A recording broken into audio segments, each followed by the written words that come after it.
बिस्मिल्लाहिर्रहमानिर्रहीम, अस्सलामु अलैकुम, सुबह बखैर, खुश आमदीद जनाब ATV मॉर्निंग विद फरा में। शुक्र गुज़ारी एक ऐसा एहसास, एक ऐसा जज्बा और एक ऐसी हमारी मजहबी तालीम है कि जिसको हमने कभी उतनी तवज्जो और अहमियत नहीं दी जितनी कि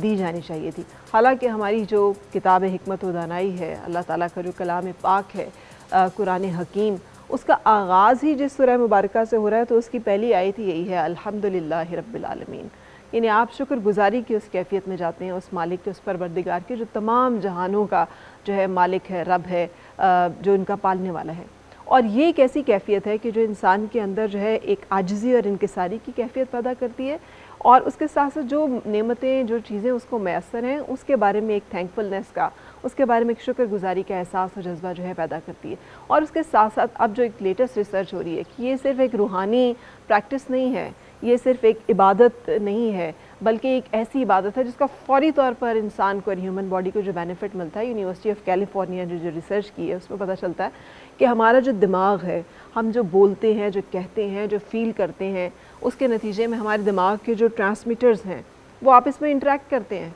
वो उसके बारे में बात करते हैं। और जब हम ग्रैटिट्यूड में जाते हैं या जब हम फ़ील करते हैं तशक्कुर का, या एहसास हमारे अंदर कि वी आर ब्लेस्ड या वी हैव द थिंग्स जो कि हमें मैसर हैं अल्लाह ताला की तरफ से, और हम उनका एहसास करते हैं और शुक्रगुजारी के जज्बे में जाते हैं, तो हमारे ऑटोमेटिकली हमारी ब्रेन की रीवायरिंग होती है। और उस रीवायरिंग में जो एक मायूसी है, बददिली है, थोड़ी सी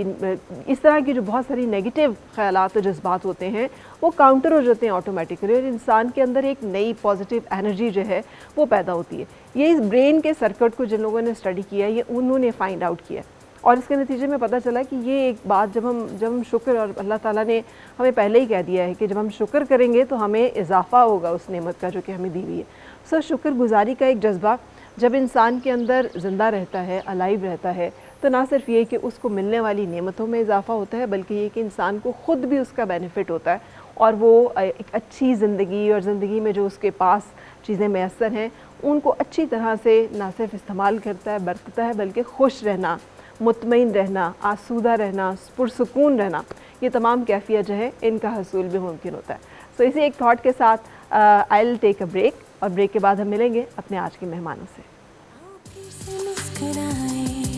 और मिलके गुनगुनाए हैं गुमशुदा जो खुशियाँ।